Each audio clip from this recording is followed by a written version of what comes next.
In this video, we'll show you how to perform an overhead pattern in the MB-339. Position your plane in order to reach the initial, a point on the extended centerline, 2 nautical miles from the threshold. Reach the initial point at 250 knots, and at an altitude of 2,200 feet AMSL. Note that your local procedures might prescribe different values for distance and altitudes. If not prescribed, use 1,500 feet ground.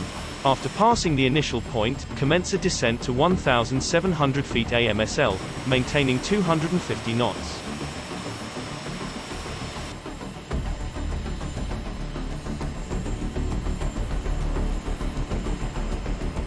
At 2/3 of the runway, you are over the break point.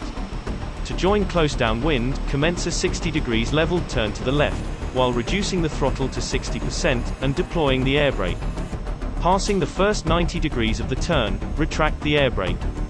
Rolling out on the downwind, position the runway under the end of the wind to achieve the correct lateral spacing. Below 175 knots, extend the landing gear and lower the flaps to takeoff position, aiming for a minimum speed of 140 knots.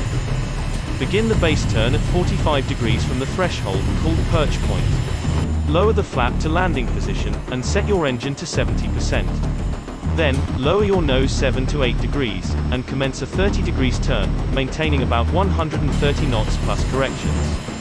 When on final, aim at the runway threshold while maintaining a 4 degrees glide path, and your angle of attack indicator in the white arc. Before the flare, maintain your engine at minimum 60% till landing is assured and speed at about 115 knots plus corrections. Set the engine to idle and execute the flare.